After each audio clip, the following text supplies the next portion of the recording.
to Ozzy's Drives. It's a beautiful day and we have two of the most beautiful cars that came out in the recent years right behind us. The wonderful RS5. And I can tell you one thing, you should stay tuned because we're going to test whether this car can actually drive fast and not just look good. Because we know that the looks are insane. You probably have seen my Instagram reels, you've seen the videos, TikTok and so on. If not, make sure to follow me there. But nobody has driven it like we did.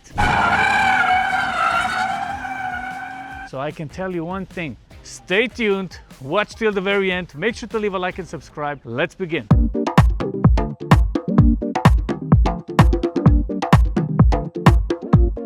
Friends, I apologize, but I have to put the glasses on this one. Unfortunately, I don't have my right glasses with me, but I just want to show you the difference between those beautiful machines. I really believe that Audi stepped ahead of everybody else when it comes to the design of this beautiful new car. You have two models. This is actually the basic model, right?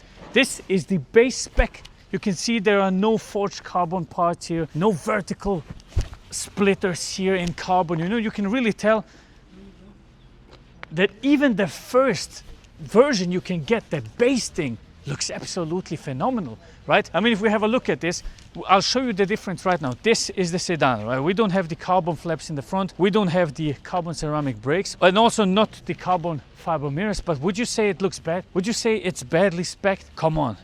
To me, it looks absolutely insane and fabulous. I know the piano black is, okay, we can argue, right? But to me, it looks wonderful, especially in red and black, you know, Balkan, Albania, and all of that, you know, it's a very beautiful car. I think Albanians will love this. And, you know, a lot of people are very controversial when it comes to the exhaust, but we have seen the exhaust before. And it was on the Audi TT. Yes, it was a mid-pipe exhaust. They inspired it from that one. You know, it just came back to the RS5. So I think that's very beautiful. And if we have a look at this fully spec machine in the green color, it looks outstanding good, right? Especially this green, the beautiful Avant. I like the Avant a little bit more than the sedan, but I can get why people love the sedan too, right? It's just the option of having two cars. But here, forged carbon fiber, beautiful diffuser, you know, a little spoiler there, blackened out windows, carbon ceramic brakes, huge tires, huge wheel, forged carbon fiber here, forged carbon fiber side skirt, you know, it's really nice to look at. And then here's the splitter, right? In carbon fiber, it's very, very beautiful. And one thing we have to argue, when you get the top spec, you get a little bit better aerodynamics here. It's actually helping with the cooling on the brakes. It's a beautiful looking car, look at that. Matching my style today, right? It's a very beautiful car. And it's not the finish of everything. We also have an exclusive line. Let me show you. Alles gut, Andy. Come with me. Now we're joining the Audi Exclusive Club. You know, I'm already at Audi Exclusive. You know what I mean? Because I'm here, right? But look at that. This is the Audi Exclusive.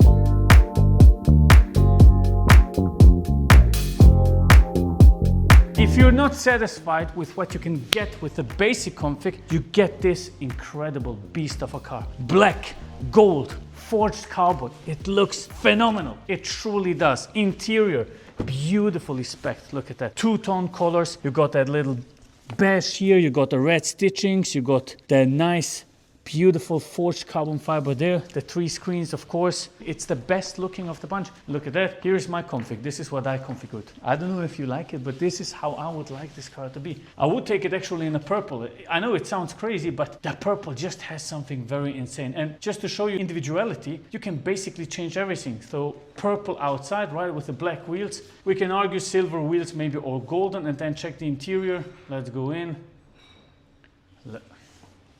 Oh. Look how wild this is. You can literally do whatever you want. You can spec it however you want. You can change all the colors. You can change the seat style. Check this. I think, you know, you can do it in all sorts of ways. So it's a very, very good thing. I mean, you have all kinds of colors, man. It's really good. It's really good. You can do so many fancy things. How is the quality inside? It's beautiful. I already told you that. We will go into the real world scenarios a little bit later, but for now, there's only one thing. Will it drift? Let's find out. All right, we are driving the Audi RS5. Let me give you a little bit of an experience of how a 2.5 ton car feels nowadays with all the technology that they're using. If you look at the corner performance at this very demanding handling track, because it's going up and down, and so on, I wouldn't really say that you don't feel the weight, right? Because logically, you can't hide 2.5 tons, okay? The thing is, how are they handling the weight? And that is the most important question that we have to ask each other. While I would say that it doesn't feel that heavy for somebody that has experienced a lot of cars and especially also has driven them very, very fast and also on track, I can tell you that this would not be true. If I told you that it doesn't feel heavy, it would not be true. The thing is, while it is heavy, it still handles those corners pretty nice. That is one thing that we have to, accredit it to, right? And the problem was also we were drifting this thing basically all day. So let's try that, torque rear, right? And let's just try this.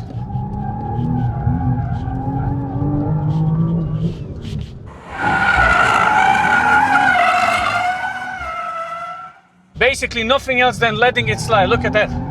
An all-wheel drive drift. You see that? It feels a little bit like, you know, the old school rally cars that you had to throw around so they do something? It's exactly that feeling. You have to really throw it around corner, play with the throttle, release the throttle, throw it in.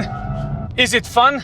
Absolutely, it is fun. Look at that. Throw it around. But you see, maybe it's also because we killed the tires already. But it's jumping a little bit, you know, you feel that there is something going on. It's not bad at all. It's pretty quick. But you can tell something is going on, right? Here, same thing, third gear, throw it in, bam. Sideways, bam. Also sideways, like it's cool. It's really cool to experience, but it's not a lightweight machine. It's really not. It's actually very demanding to drive fast, especially on used tires. Like those tires have been now overheating. We're at 70 degrees of Celsius, 70 degrees Celsius on the tires. So they have been struggling today. But nevertheless, I can tell you one thing. It has become a little bit of a lunatic. If you're searching for that old school RS4 discipline and drivability without ever getting in danger, this is not the car for you, because this can become very dangerous. So bear that in mind. Currently is the most beautiful looking car of the popular trio, right? If you look at the M3, it's not as beautiful. The C63 is dead anyway. So this is currently the flagship of those three cars. We will see what the M3 will do with the hybrid technology. I believe it's going to be very interesting. But for now, it's a very good start into this hybrid world, right? Let's do that POV one more time. Let's find out how this car drives. A quick round. Okay. Let's go. Rally driver style, just throw it around. You see that? Sideways, sideways, sideways. And here, same thing. Lift the throttle, throw it around here. You know, you can really throw it.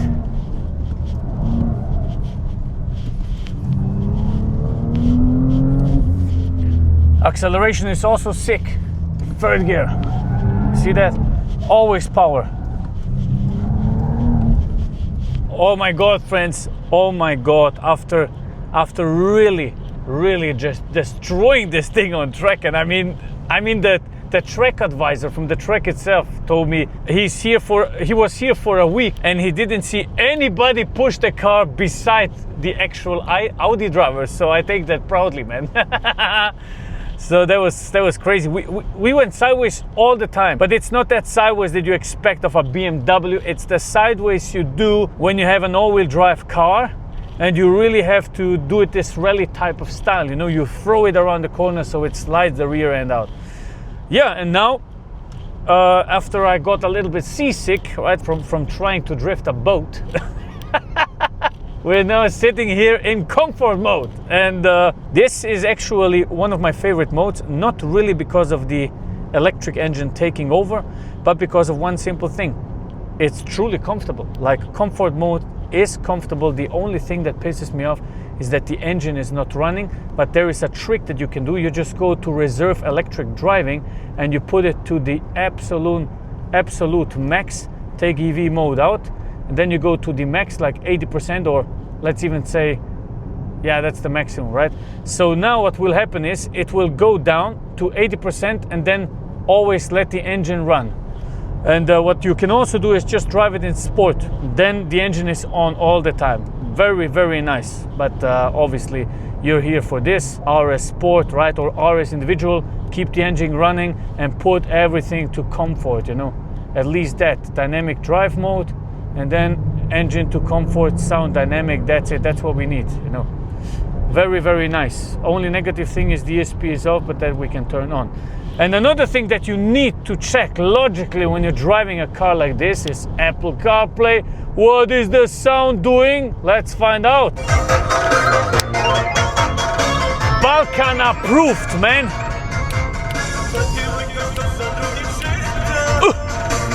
Let's change some. Oh yeah! Basti coupe. Gotta watch out with those sounds, I'm telling you. But it's nice. It's very crisp and nice. A little bit down on the bass, but you can. I mean, obviously, you can do all sorts of things. So you can make it sound very nice. That's what I want to say. And man, this Range Rover driver behind me is pissing me off so bad. You can't even imagine.